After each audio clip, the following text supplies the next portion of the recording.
Labdien, cienījamie klātesošie un cienījamie klausītāji! Liels paldies jums, ka atradāt laiku pievienoties mūsu šīs dienas pasākumam, kurā mēs iepazīstināsim ar dzemdību nama sasniegumiem 2022. gadā, kā arī ieskicēsim mūsu nākotnes attīstības galvenos virzienus. Pēc kapitāla struktūras atgādināšu, ka dzemdību nams ir 100% Rīgas valstspilsētas kapitāla sabiedrība, esam finansiāli stabils uzņēmums, esam ilgtspējīgs un mūsdienīgs uzņēmums un savas jomas perinatālās aprūpes līderis. Katru gadu pie mums piedzimst aptuveni 3/3 daļa visas Latvijas bērniņu, un mēs uzskatām, ka mūsu panākuma atslēga ir spēja pielāgoties mainīgajām mūsdienu attīstības tendencēm, spēja mainīties, kā arī spēja sekot mūsu pamatvērtībām un mūsu tradīcijām. Dzemdībnams ir sociāli atbildīgs darba devējs vairāk nekā 400 darbiniekiem. Pašlaik mums ir nodarbināti 409 darbinieki, no kuriem 78%, jeb 320 ir ārstniecības personas. Visvairāk mums ir ārstniecības aprūpes personas, 113 vecmātes un 53 dažādu kvalifikāciju māsas. Mūsu pakalpojumu pamatprofils ir dzemdību palīdzība un perinatāla aprūpe, kā arī mēs sniedzam plašu ambulatoriju konsultāciju klāstu. Iepriekšējā gadā tās ir bijušas 60,5 tūkstoši konsultācijas, un arī mūsu profils ir grūtnieču aprūpe stacionārā. Esam aprūpējuši 676 grūtnieces. Mūsu pacientu profils pamatā ir Rīgas iedzīvotājs, gan šogad, gan pagājušajā gadā vairāk kā 65% ir bijušas rīdzinieces, kā arī mēs aprūpējam pacientus no visas republikas. Tātad ārpus Rīgas dzīvojošās pacientes ir bijušas 35%. Nedaudz par nacionalitāšu statistiku. Pagājušajā gadā mēs esam aprūpējuši 46 dažādu tautību pacientus, un visvairāk ir bijušas latviešu māmiņas, krievu māmiņas un ukraiņu māmiņas. Tālāk par ārstniecības rādītājiem detalizētāk es lūkšu pastāstīt mūsu galveno ārstu profesoru Daci Rezebergu. Lūdzu, vārds jums. Labdien, klausītāji! Man ir prieks pastāstīt par mūsu ārstniecības rādītājiem. Kā jau dr. Marko teica, mēs esam vislielākā dzemdību palīdzības iestāde Latvijā, un katrs 3. bērniņš piedzimst pie mums. Bet mēs arī spoguļojam situāciju demogrāfijā Latvijā, un mēs redzam, ka pagājušajā gadā dzemdību skaits kā Latvijā, tā arī dzemdību namā, diemžēl, ir gājuši uz leju. Neraugoties uz to, mēs joprojām aprūpējam apmēram 3/3 daļu, un līdz ar to mēs šo savējo apjomu pēdējos gados noturam. Mēs vienmēr analizējam, kas mēs esam, kur mēs dodamies, un mēs strādājam Rīgā un Rīgas reģionā, un mēs skatāmies arī, ko dara mūsu nosacītie konkurenti. Un mēs redzam, mēs arī zinām, ka iedzīvotāju skaits visvairāk republikā ir pieaudzis Pierīgā, un mēs arī redzam, ka šīs Pierīgas dzemdību nodaļas ir diezgan lielu darbu apjomu izdara, bet joprojām mēs esam līderi. Mēs esam perinatālās aprūpes centrs, tas nozīmē, ka mēs esam arī specializējušies īpaši priekšlaicīgu dzemdību aprūpē. Un priekšlaicīgas dzemdības mums kopā ir 6,29%, un tās ir tāds rūpju joma, kas prasa gan zināšanas, gan pieredzi, gan arī tehnoloģijas, kas mums, kā lielākai iestādei, patiešām ir pieejams.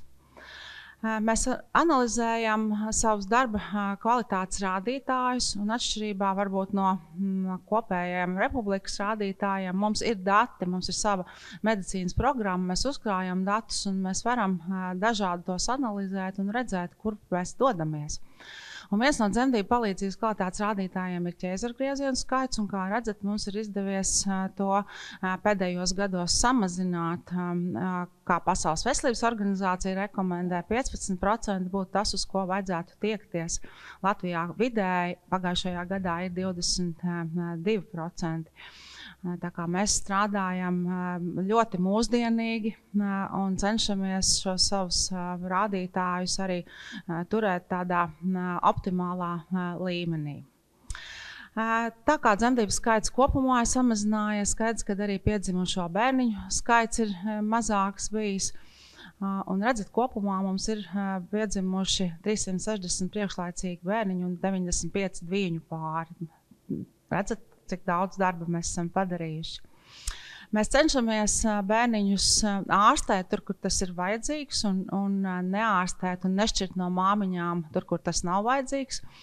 Un, mums ir jaundzimušo intensīvās terapijas nodaļa, kas perinatālās aprūpes centrā ir ļoti būtiska struktūra vienība, kas padara lielu darbu slimu bērniņu ārstēšanā un priekšlaicīgu bērniņu arī aprūpē. Un mēs redzam, ka 10,5% kopumā no visiem bērniņiem ir saņēmuši ārstēšanu, kas ir tāds labs rādītājs. Mēs pārāk nemedikalizējam un arī ārstējam tos, kam tas ir visvairāk vajadzīgs. Un arī mēs cenšamies bērniņus no mūsu slimnīcas izrakstīt tieši mājās un nepārvest uz bērnu slimnīcu, jo tas vien ir iespējams un jo šos rezultātus iespējams sasniegt kaut tādā īsākā laika periodā. Šeit ir cipariņi par mūsu priekšlaicīgi dzimušiem, un par priekšlaicīgām dzemdībām mēs runājam no 22 grūtniecības nedēļām un 500 gramiem. Un te mēs redzam, kā šie rādītāji ir bijuši mūsu stacionārā. Tos gan mēs paši īsti neietekmējam, pie mums atved. Mēs esam perinatālās aprūpes centrs un pavisam dziļi priekšlaicīgi dzimušie pie mums nonāk no visas republikas teritorijas, no Daugavas labā krasta. Un šeit ir par svariem. Un, protams, ka vislielākās rūpes prasa vismazākie bērniņi, un mēs redzam, ka zem kilogramu svarā mums ir piedzimuši pagājušajā gadā 16. Kopā mēs varam ļoti lepoties ar saviem rādītājiem, un viens no dzemdniecības galvenajiem rādītājiem ir perinatālā mirstība. Un mēs redzam, ka mums tā ir 3,5 promīles bijusi pagājušajā gadā salīdzinoši ar Latviju. Mūsu rādītājs noteikti ir labāks. Mēs ļoti cenšamies sekot savai kvalitātei un analizējot datus, rast iespējamos risinājumus savu darbu kvalitātes uzlabošanai. Un arī bērniņi, kas ir piedzimuši pie mums, ir mazāk miruši nekā Latvijā vidēji, un šie skaitļi runā paši par sevi. Kā jūs droši vien visi sekojot līdzi notikumiem, zinat, ka no pagājušā gada otra puses epidurālā analgēzija dzemdībās ir plaši pieejama, un jebkurš pacients, kurš to vēlas saņemt, to tiešām arī saņem. Mēs analizējam, kā beidzās dzemdības, ja mēs izmantojam epidurālo analgēziju. Un mēs redzam, ka jā, biežāk nekā citiem pacientiem droši vien tiks pielietotas operatīvas vaginālas dzemdības, bet epidurālās analgēzijas pielietošana nepalielina ķēzargriezienu skaitu. Tā kā ir jābūt šim dialogam, un pacientam ir jāsaprot, ka katrai labai metodei ir arī savas blakus parādības, un tas ir dzemdību iznākums. Un šī gadījumā biežāk mēs pielietojam operatīvas vaginālas dzemdības, kas gan ir mūsdienīgas dzemdību palīdzības normāla sastāvdaļa. Kā jau doktori minēja, mēs aprūpējam arī grūtniecības. Tas nozīmē, ka pilna cikla grūtniecības aprūpe, dzemdību aprūpe un arī pēcdzemdību aprūpe ir iespējams saņemt mūsu iestādē. Un tie ir tie pacienti, kas ir mums uzticīgi un kuriem tiešām mēs varam izsekot līdzi un sniegt to labāko dzīves sākumu bērniņiem, kāds vien ir iespējams konkrētajā medicīniskajā situācijā. Jā, paldies, liels Dacei. Un es atgādināšu, ka mums pastāv iespēja arī uzdot jautājumu, izmantojot vai nu platformu slido.com, ievadot hashtagu dzemdību nams vai arī telefona kamerās, skenējot ekrānā redzamo QR kodu, un mēs būsim priecīgi atbildēt uz jūsu jautājumiem. Jo visu mūsu mērķis ir, lai aprūpe un mūsu darba kvalitāte kļūtu aizvien labāka, aizvien ģimenēm draudzīgāka un lai mēs iegūtu aizvien vairāk lojālos klientus. Tāpat izmantošu izdevību apsveikt visus mūsu mazos bijušos klientus un viņu ģimenes bērnu aizsardzības dienā. Lai jums ir visjaukākā vasara un lai izdodas viss un laba veselība. Un tad tālāk pie nedaudz nopietnākām lietām. Nedaudz pastāstīšu par finanses situāciju Rīgas dzemdību namā 2022. gadā.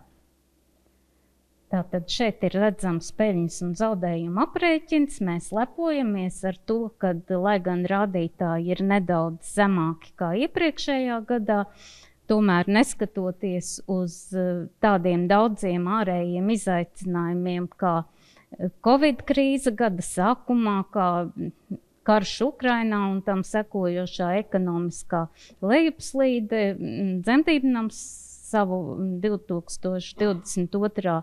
Gada finanšu pārskatu noslēdz ar pozitīvu bilanci un peļņu 846.932 eiro apmērā, kā arī nedaudz, bet par 1,13% vai 163 tūkstošiem ir pieaudzis mūsu apgrozījums, un kas pagājušā gadā ir bijis 14,66 miljoni eiro.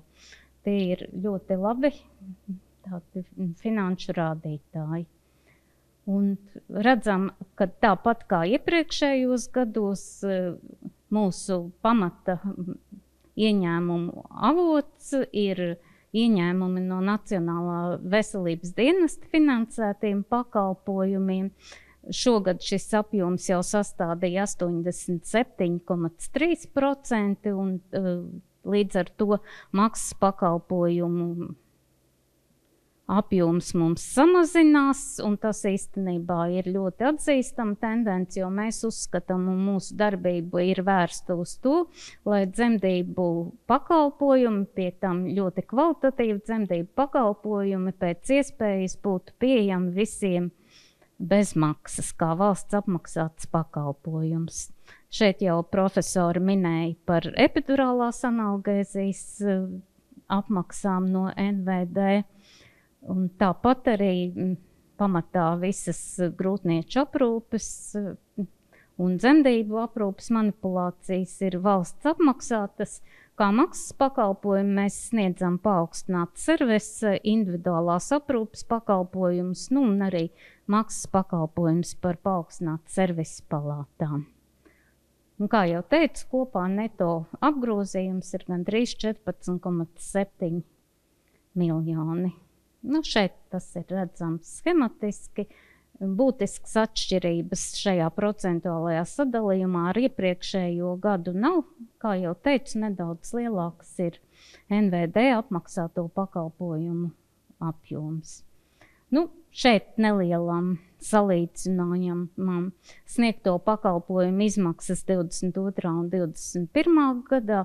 Jā, redzam, ka pamatojoties uz vispārējo ekonomisko situāciju, atsevišķās pozīcijās ir ievērojams izmaksu pieaugums, kā piemēru mēs šeit varam minēt komunālo pakalpojumu izmaksas, kas saistīts ar energoresursu sadārdzinājumu, kā arī materiālu izmaksas. Un būtiski mūsu tāds jau gadu no gada vislielākais izmaksu apjoms ir personāla izmaksas, kas pagājušā gadā bija 77,8%. Jo, kā zināms, dzemdību palīdzība ir ļoti resursu ietilpīga nozare. Mums ir nepieciešami speciālisti gan māmiņu, gan jaundzimušo aprūpē. Līdz ar to šīs personāla izmaksas ir augstas. Kā jau minēju, izmaksu salīdzinājumā būtiskākās atšķirības tieši starpība 45 un vairāk procenti ir komunālo pakalpojumu izmaksās. Procentāli tas gan sastāv nedaudz mazāk kā 4% no mūsu kopējām izmaksām. Arī ēdināšanas izmaksas ir pieaugušas par gandrīz 16%. Bet mūsu pagājušā gada darbība un finanšu situācija ļāva bez sarežģījumiem un grūtībām tikt galā arī ar šo izmaksu paaugstinājumu. Kā jau minēju, finanšu situācija ir stabila. Šeit redzam divu būtiskāko rādītāju neto apgrozījumu un peļņas grafisku attēlojumu dinamikā. No 16. gada principā redzam, ka šī līkne ir pieaugoša, lai gan nedaudz lielāka peļņa bija iepriekšējā gadā, bet arī šī gada rādītāji ir ļoti labi. Un šeit ir būtiskākais rādītājs peļņa pretstatā neto apgrozījumam, kas raksturo uzņēmuma rentabilitāti, un mums šis rādītājs ir 5,78, kas vērtējams kā ļoti laba finanšu situācija. Dzemdībnams ir arī atbildīgs nodokļu maksātājs, un iepriekšējā gadā nodokļos mēs esam samaksājuši vairāk nekā 4,6 miljonus, jeb 31,5% no neto apgrozījuma. Un līdz ar to mēs arī visas pārējās saistības ar valsti mēs nokārtojam tieši mūsu tam paredzētos termiņos, un mums ir saglabāts valsts ieņēmuma dienesta zelta klienta status. Un tagad es lūkšu valdes locekli Santu Ločmeli nedaudz pastāstīt par iepriekšējā gada dzemdību nama investīcijām. Labdien! Sabiedrība katru gadu iegulda nozīmīgus līdzekļus arī infrastruktūras un informācijas tehnoloģiju attīstībā, un 2022. gads nav bijis izņēmums. Jāsaka, gan summās kopējās investīcijas ir pat mazliet lielākas nekā iepriekšējos gados, vairāk gan novirzot šīs investīcijas tieši medicīnas iekārtām un aprīkojumam, un 2022. gadā mazliet varbūt kritums bija tieši investīcijās, kas ir nomātajos pamatlīdzekļos. Tas galvenokārt saistījās ar to, ka 22. gads vairāk iezīmējās tādā kā būvprojektu izstrādāšanas zīmē, kura daļa šo uzsākto projektu tiek realizēti arī šajā 2023. gadā. Un 2022. gadā šie darbi dzemdību namā tika turpināti gan procesa norises pilnveidošanai, gan infrastruktūras sakārtošanai, gan pacientu drošībai, vides pieejamības nodrošināšanai un uzlabošanai. Un tā pie vides pieejamības kā viena no būtiskākajiem projektiem būtu jāpiemina ārējā lifta pacēlāja izbūve, kas nodrošina iespēju personām ar kustību traucējumiem vai māmiņām ar bērnu ratiņiem brīvi piekļūt dzemdību namam un izmantot dzemdību nama pakalpojumus. Vēl jāmin, ka līdztekus jauniem un dažādiem attīstības projektiem katru gadu tiek domāts arī par infrastruktūras uzturēšanas darbiem, kā piemēram telpu atjaunošanas darbiem, un 2022. gadā, kā būtiskākie būtu jāmin gan Baltās zāles remonts un zāles priekštelpas remonts, grīdas seguma atjaunošana, telpu uzlabošanas darbi vestibilā, aptiekā, ēdināšanas kompleksā un citās telpās. Veikti arī nozīmīgi infrastruktūras remonti, atjaunojot apkurs sistēmu, arhīvu telpās vai renovējot ūdensvada ievadu. Ik gadu notiek arī informatīvo tehnoloģiju sistēmas modernizēšana, attīstīšana, un lai veicinātu šo attīstību digitalizācijas jomā, kā arī lai nodrošinātu šo efektīvo uzturēšanu, tad 2022. Gadā tika iegādāti gan jauni serveri, gan veikta palielināta operētāja sistēma pieejamība, nozīmīgi ieguldījumi veikti arī pie medprogrammas, veiktspējas paplašināšanas un datu drošības uzlabošanas. Kā jau iepriekš minēju, 2022. Gads vairāk iezīmējās kā tāds būvniecības projekta izstrādes gads un tika strādāts pie tādiem nozīmīgiem būvniecības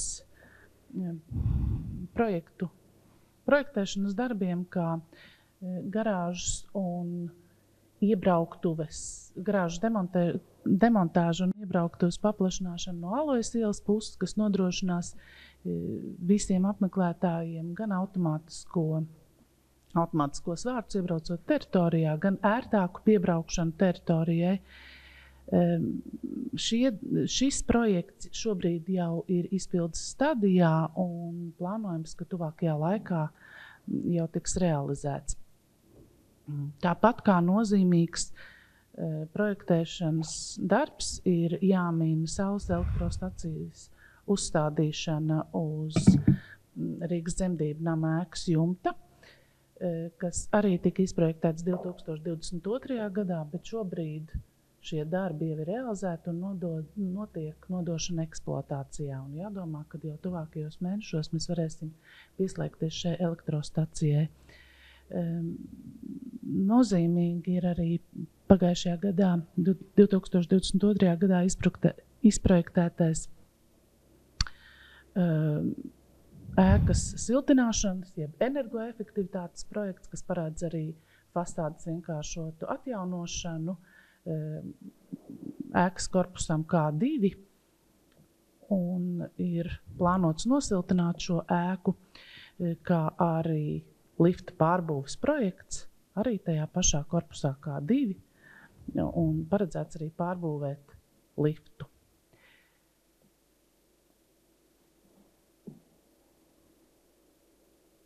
Un mēs lepojamies ar savu brīnišķīgo kolektīvu, un īpaši gribas atzīmēt mūsu kolektīvu pilsonisko aktivitāti, pilsonisko un patriotisko stāju dažādās sabiedrībai aktuālās situācijās un problēmu risinājumā, un kā būtiskākais šajā gadījumā ir mūsu palīdzību un mūsu sniegtais ieguldījums tieši Ukrainas atbalstam, jo mēs bijām viena no pirmajām iestādēm, kas publiski pauda savu nelokāmo nostāju pret Krievijas agresiju Ukrainā jau pirmajā kara dienā, sākot vākt ziedojumus un izgaismojot fasādu Ukrainas karoga krāsā, kā arī vieni no pirmajiem mēs pieņēmām darbā mūsu ukraiņu kolēģus. Līdz šim esam nodarbinājuši 3 kolēģus mūsu kolektīvā. Jāteic, kā viņi 2022. Gada aprīlī ir darbu sākuši, tā ļoti veiksmīgi arī ir integrējušies mūsu kolektīvā, ļoti veiksmīgi apgūst latviešu valodu, un mēs lepojamies ar viņiem. 2022. Gadā dzemdību namā ir piedzimuši 66 Ukrainas bēgļu bērniņi, un ambulatorija ir aprūpētas 687 Ukraiņu bēgļu grūtnieces.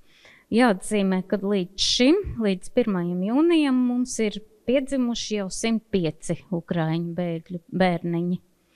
Un, kā jau teicu, vieni no pirmajiem mēs iesaistījāmies ziedojumu vākšanā, piedaloties akcijā un ziedojot Ukrainas atbalstam pēc iespējas vienu savu darba dienas algu, un sadarbībā ar centrālo laboratoriju jau marta pirmajās dienās uz Ukrainu nosūtījām kravu ar medicīnas precēm un dzemdību palīdzības sniegšanai paredzētām ierīcēm 40,000 eiro vērtībā. Tāpat Patriotu nedēļā, atzīmējot mūsu iestādes 75. dzimšanas dienu, mēs no kapitāla sabiedrības finanšu līdzekļiem veicām ziedojumu 10,000 eiro apmērā medicīnas preču un medikamentu iegādēji dzemdību palīdzības sniegšanai Ukrainā. Un arī turpmāk mēs plānojam šādās aktivitātēs iesaistīties un cik vien iespējams palīdzēt mūsu kolēģiem un Ukrainā un palīdzēt visai Ukrainas sabiedrībai līdz pašām kara beigām. Tāpat mēs aktīvi iesaistamies vietējās kopienas un sabiedrības atbalsta aktivitātēs, gan paši organizējot pasākums, gan piedaloties citu sadarbības partneru organizētās aktivitātēs.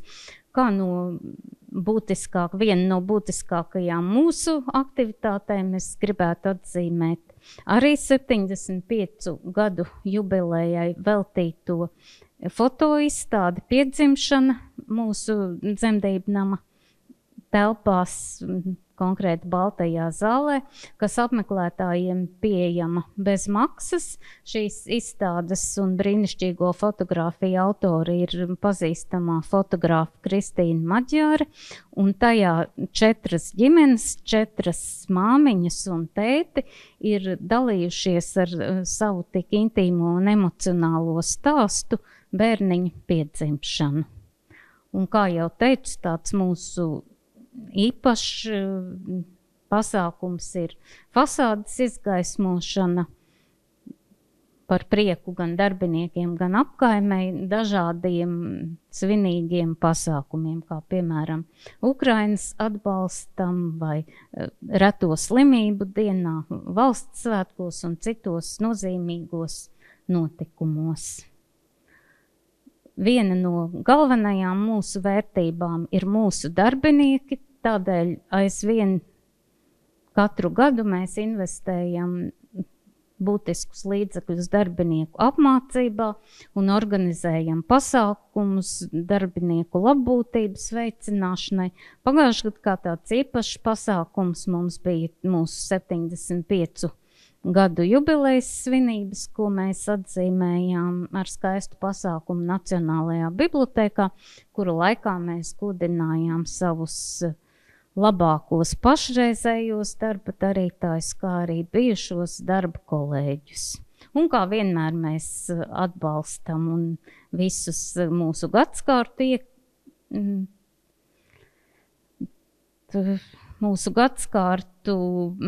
pasākumus, kā saulgriežus, Ziemassvētkus un Lieldienas mums, un arī mūsu profesionālie svētki. Gan māsu diena, vecmāšu diena. Mēs aktīvi piedalāmies arī lielajās talkās un paši organizējam dažādus vides sakopšanas pasākumus, lai mūsu apkārtne un mūsu Latvija un mūsu darbība kļūtu aizvien zaļāka un videi draudzīgāka. Tāds īpašs mūsu panākums iepriekšējā gadā ir bijis integrētās kvalitātes vadības sistēmas uzlabošana, jo mēs papildus jau esošajiem 2 standartiem ieviesām 2 jaunus ISO standartus, darba drošības un arodveselības standartu atbilstoši ISO 45001 prasībām un vides pārvaldības sistēmu atbilstoši ISO 14001. Un mūsu nākamā gada mērķis ir ieviest kukuļošanas apkarošanas pārvaldības sistēmu atbilstoši ISO 37001 standartam. Jāatzīmē, ka pašlaik šāds standarts ieviests nav vēl nevienā iestādē Latvijā, un mēs būsim vieni no pirmajiem, kuriem šī pārvaldības sistēma tiks ieviesta. pagājušajā gadā arī esam sekmīgi veikuši certifikāciju Latvijas veselības turismu klāstera ietvaros, iegūstot pamatlīmeni.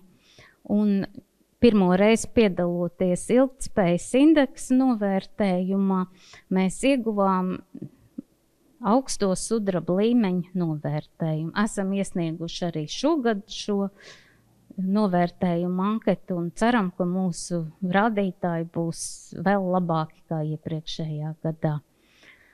Būtiska mūsu darbības šķautne un pakalpojumu kvalitātes rādītājs ir pacientu un viņu tuvinieku apmierinātība. Jo mums ir būtiski, lai visi mūsu klienti, visas mūsu māmiņas gūst aizvien pozitīvāku dzemdību un klientu pieredzi. Tāpēc šīs jomas pilnveidošanai arī turpmāk mēs pievērsīsim ļoti lielu uzmanību. Jāteic arī zināmā mērā pašas māmiņas un mūsu klienti bija tie, kas sekmēja mūsu vēlmi mainīties un varbūt paskatīties dažkārt uz lietām nedaudz no citas puses, nedaudz mūsdienīgāk un tieši no pacienta viedokļa.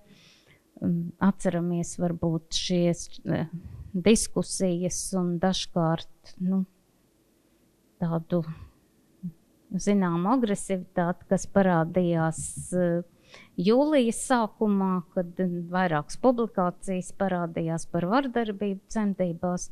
Tad arī mēs veicām plašu skaidrojošo darbu un arī veicām uzlabojumus mūsu darbībā. Un tātad šīs pacientu apmierinātības anketas ir būtiski mūsu darba sastāvdaļa un atgādināšu, kad mēs aptauju datus iegūstam no 2 avotiem. Tās ir mūsu pašu veidotās anketas, kā arī slimību un profilaks kontrolas centra administrētā pacientu ziņotās pieredzes platforma PREM, kurā mums ir ļoti labi rezultāti, un kopumā pagājušā gada anketās esam saņēmuši atsauksmes par apmēram 2000 pacientu. Un šeit nedaudz daži būtiskākie rādītāji. Kā redzam, tomēr kopējais novērtējums ir ļoti labs, un kopumā no 10 pacientiem 9 rekomendētu mūsu iestādi un pakalpojumu citiem klientiem. Mūsu mērķis, protams, būtu sasniegt, kad šeit atgriezties vai rekomendēt citiem mūsu iestādi, gribētu pilnīgi visi. Veicam, kā jau valdes locekli teica, būtiskus ieguldījumus infrastruktūrā. Tas ir saistīts ar sadzīves apstākļu uzlabošanu. Un šeit slaidā ir redzams, ka kopumā ar sadzīves apstākļiem vairāk nekā 60% klientu ir apmierināti vai drīzāk apmierināti. Nemainīts 11% ir šis klientu segments, kuri saka, ka drīzāk nē. Tā kā jebkuram arī mums ir vieta pilnveidojumiem. Un mūsu tādi būtiskākie virzieni ir personas vai pacientu centrētas aprūpes tālāk attīstīšana. Būtiska loma ir empātiskas komunikācijas pilnveidē, un šeit mēs jau pagājušajā gadā veicām, kā arī šogad pilnveidosim apmācību kursus empātiskās komunikācijas pilnveidē tieši dzemdību nama darbiniekiem. Esam izveidojuši jaunu amata vietu, pacientu pieredzes un klientu lojalitātes projektu vadītājs.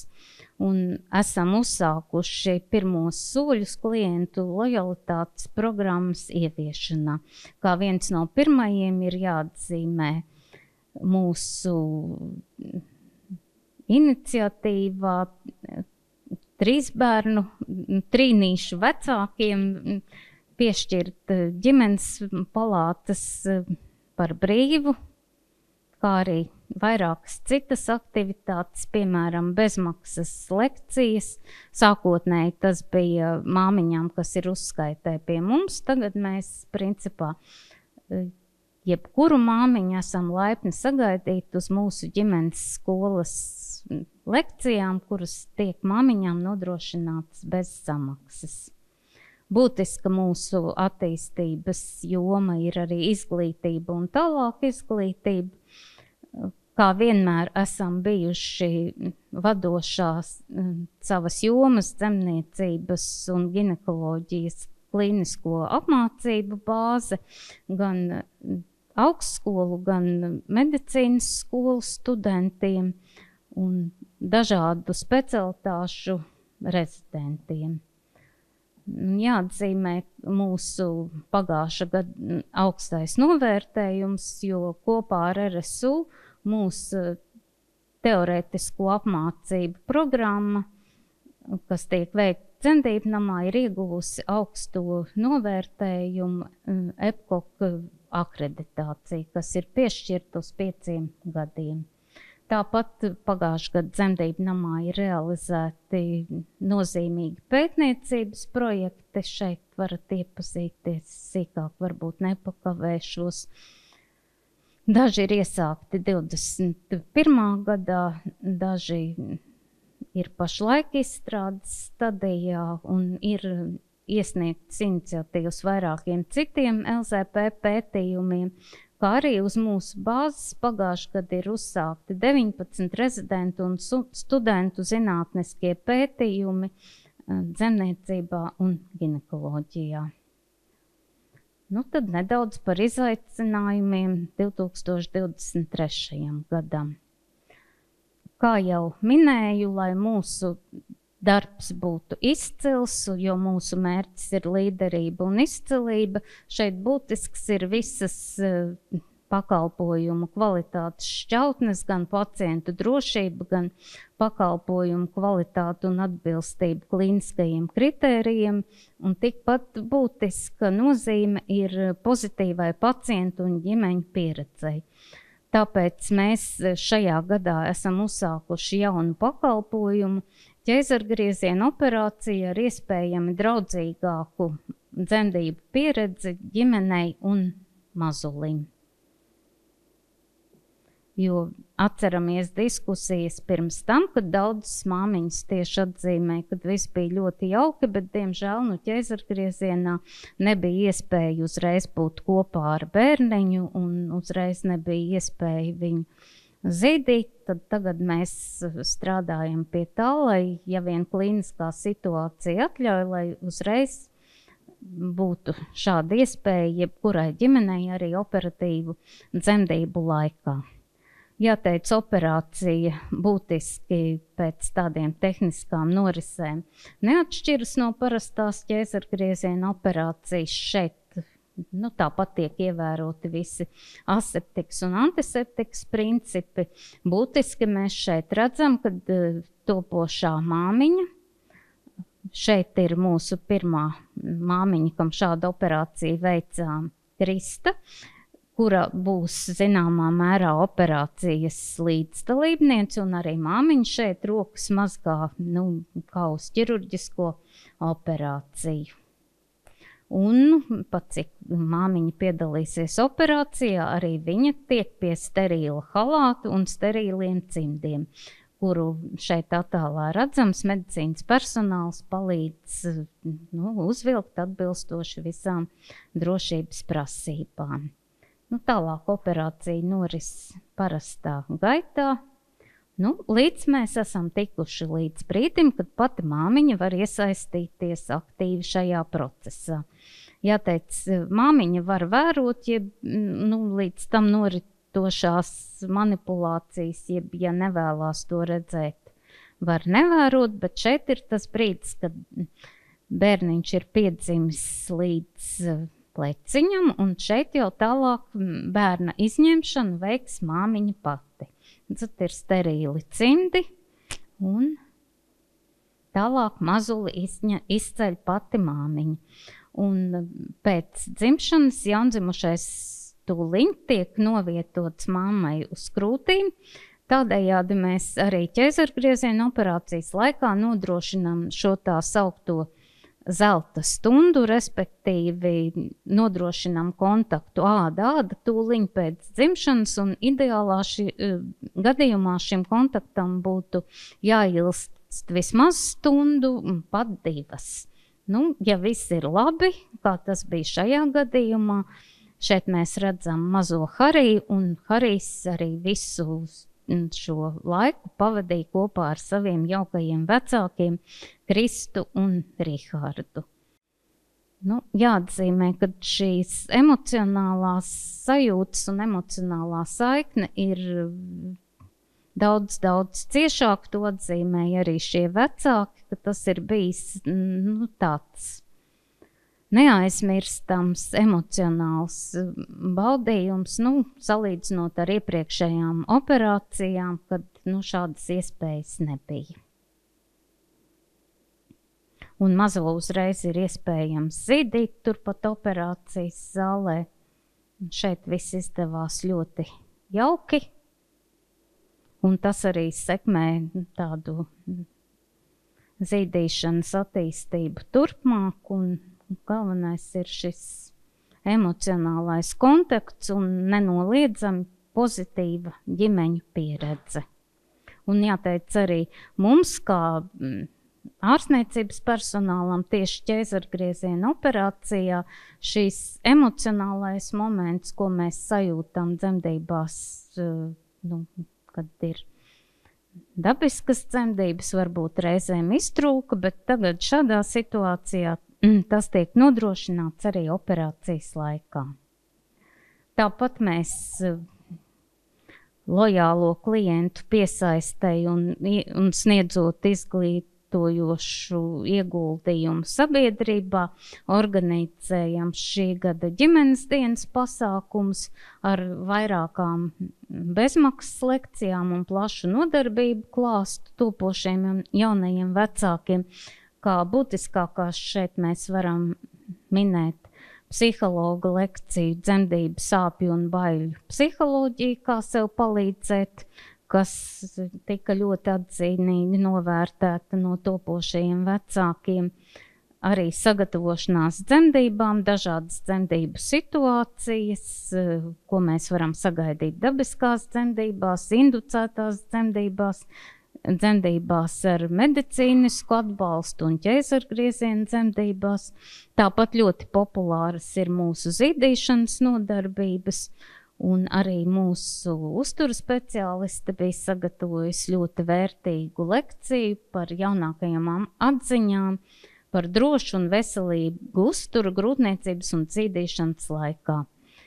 Un balstoties uz pēdējā laika aktualizēto tēmu par vardarbību ģimenē, vardarbību pret sievietēm, mēs organizējām arī lekciju mūsu darbiniekiem, kā atpazīt vardarbību ģimenē un kā rīkoties, ja esi liecinieks iespējamai vardarbībai pret sievieti. Un mēs veidojam mūsu vidi un mūsu ikdienu aizvien ģimenēm draudzīgāku. Šeit ir daži uzskatāmi piemēri. Mūsu vestibils, tas vēl ir gan Covid laikā, kad bija Ziemassvētki un gluži nebija iespējami apmeklējumi. Un pašlaik esam iekārtojuši mājīgu fotovietu jaunajiem vecākiem un mazuļiem un jebkuram apmeklētājam. Un sadarbībā ar Zvaigzni ABC ir iekārtots bērnu grāmatu stūrītis, kā redzat šeit jaukā apmeklētāja, apmeklējot savu brālīti, izmanto iespēju iepazīties ar Zvaigznes ABC jaunumiem. Tāds jauns projekts mūsu mājīgākas vides radīšanai ir sadarbība ar jauko mākslinieci Nikolu Šmiti, kur ar savām burvīgajām ilustrācijām ir padarījis mājīgāku arī Bērnu klīniskās universitātes slimnīcas interjeru. Un mēs plānojam arī piesaistīt Nikolu Šmiti mūsu interjeru uzlabojumiem. Šeit ir izveidotas mūsu komplementu kartiņas, kuras mēs pasniegsim mūsu mīļi gaidītajām māmiņām un mūsu sadarbības partneriem, kā redzams, šeit ir visi 4 gada laiki, jo bērniņi dzimst visos gada laikos, bet visos neiztrūkstošs motīvs ir mazulis. Katrs var atrast attēlā, kur ir bērniņš.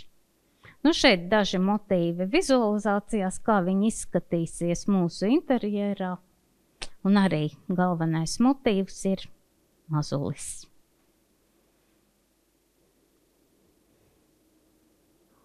Tāpat mēs strādājam pie ģimenei draudzīgas ārtelpas un visai apkaimē draudzīgas un mājīgas vides nodrošināšanas. Šeit ir mūsu jauniecerētais projekts, mūsu apstādījuma izveide, kas tūdaļ kā tiks pabeigti lielie remonta darbi Mierielā, tiks realizēts, un pēc atceramies pāris gadus atpakaļ mēs veicām aptauju, ko visvairāk vēlas apkaimes iedzīvotāji un apkaimes māmiņas.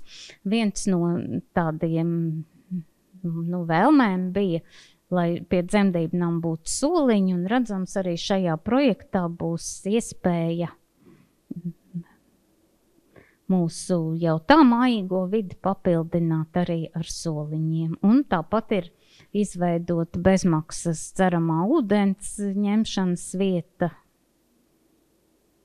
Tā kā mēs cenšamies, lai mūsu vide un mūsu darbība kļūtu aizvien ģimenēm traucīgāka. Nedaudz ļoti īsi par izaicinājumiem ārstniecībā un aprūpē. Kā jau teicu, mūsu mērķis ir iespējami labākais dzīves sākums katram bērniņam un nemainīgi augsta pakalpojuma kvalitāte. Līdz ar to mūsu tāds virsmērķis ir saglabāt līderu lomu perinatālajā aprūpē valstī, un lai mūsu perinatālās aprūpes kvalitātes raksturojošie rādītāji būtu labāki kā valstī kopumā, gan ķēzargriezienu skaits, gan perinatālās mirstības rādītāji. Un būtisks šeit ir arī šis uz personu centrētās aprūpes modelis, ko mēs aizvien pilnveidojam, gan uzlabojot darba organizācijas principus, gan sekmējot mūsu domāšanas maiņu, un lai pēc iespējas mazinātu šos pozitīvās pieredzes netik labvēlīgos apstākļus. Un mūsu tāds, ko jau mēs realizējam, virziens, pateicoties mūsu augsti profesionālajiem neonatologiem, ir pacientu centrēta aprūpes pieeja arī attiecībā uz jaundzimušajiem. Tas ietver gan zīdīšanas, agrīnu uzsākšanu, ekskluzīvu zīdīšanu, ja tas ir iespējams, kā arī iespēju atrasties kopā pēc iespējas ar jaundzimušo, pat ja bērniņam ir nepieciešama intensīvā terapija un daudz citus aspektus. Un, protams, mēs gribam, lai visa mūsu komanda ir pozitīvi domājoša un atbalstam katru iniciatīvu un veicinām mūsu personālu iesaistīšanos šajos procesos. Mūsu izaicinājums ir arī finanšu stabilitāte un attīstība, kā jau teicu, neskatoties uz dažādiem ārējiem un iekšējiem faktoriem, kā karš Ukrainā, ekonomiskā lejupslīde. Un līdz ar to saistītais arī ievērojamais dzimstības kritums un pacientu skaita samazināšanās. Mēs ceram arī nākamgad darboties labi un stabili. Un būtisks izaicinājums, kā visām ārstniecības iestādēm, arī mums ir personāla piesaista kritiskās jomās. Šeit atzīmējam īpaši anesteziologu, reanimatologu piesaisti, kas daudzām slimnīcām ir izaicinājums. Jāteic, pamazām mums ir izdevies sekmīgi risināt šo problēmu. Arī neonatologi mums ir ļoti, ļoti nepieciešami. Tur jāteic paldies mūsu galvenai neonatoloģijai, pateicoties kuras entuziasmam, mēs esam papildinājuši mūsu rindas ar vairākiem jauniem kolēģiem, kas ir ļoti labi integrējušies mūsu kolektīvā un mūsu mazo bērniņu aprūpē.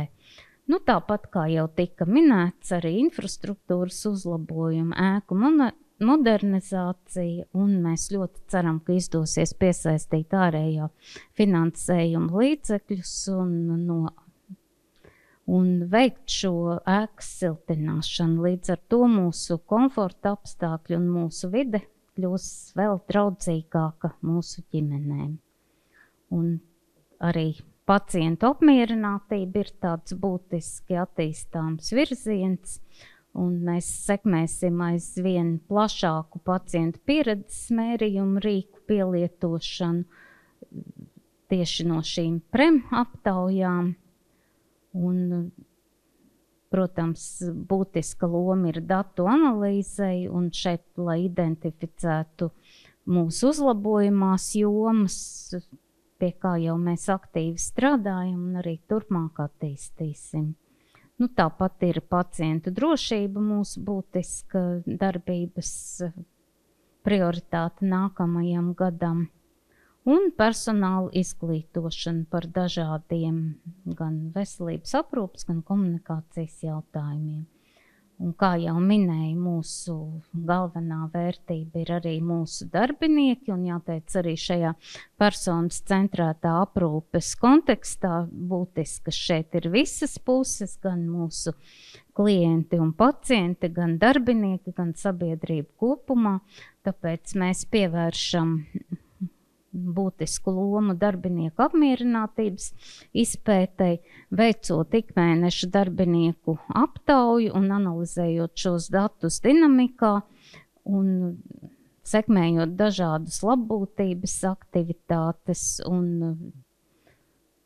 mums tas ir ļoti svarīgi, jo mūsu darbs ir paaugstināts spriedzes un augstas izdegšanas riska apstākļos, un šo faktoru mazināšanai un izdegšanas prevencijai mēs pievērsīsim aizvien lielāku nozīmi. Un arī mūsu iekšējie procesi, tā ir joma, kur jebkura ārstniecības iestāde var pilnveidoties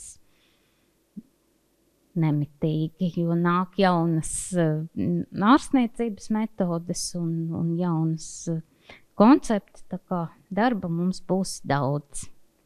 Un kā jebkuram mūsdienīgam un inovatīvam uzņēmumam būtisks virziens ir ilgtspējīga attīstība. Šeit mēs meklēsim inovatīvus veidus, kā sasniegt jaunus mērķus un risinājumus uzņēmumu ilgtspējīgas attīstības virzienā, un būtiski šeit ir visi ilgtspējīgās attīstības aspekti, vide, sociālais un pārvaldības un ekonomiskais aspekts. Un tas ir ļoti būtiski, jo, kā jau teicu, pašreizējā mainīgajā laikmetā konkurētspēja ir tāda diezgan grūti nosargājama kategorija, tāpēc visiem ir jādarbojas arī šajā jomā. Un, kā jau teicu, mums tāds būtisks šeit instruments mērījumiem ir Korporatīvās ilgtspējas un atbildības institūta organizētā ilgtspējas indeksa novērtējuma sistēma, un mēs ceram uz augstu novērtējumu, kā arī ceram saņemt ekspertu rekomendācijas, kas ļaus mūsu dzemdību namu pārvaldību un ilgtspēju uzlabot aizvien tālāk. Un, kā jau teicu, mūsu mērķis ir izcilība, mūsu mērķis ir vairāk klienti, daudz pozitīvu ģimeņu pieredzes, daudz jauku mazuļu ar vislabāko dzīves sākumu, un katrs atkārtot atgriezies klients, katra atkārtot atgriezusies ģimene ir mūsu darba visaugstākais novērtējums. Un tāpēc gan visiem mūsu bijušajiem klientiem, gan visiem pārējiem mēs sakam uz drīzu tikšanos. Paldies par uzmanību!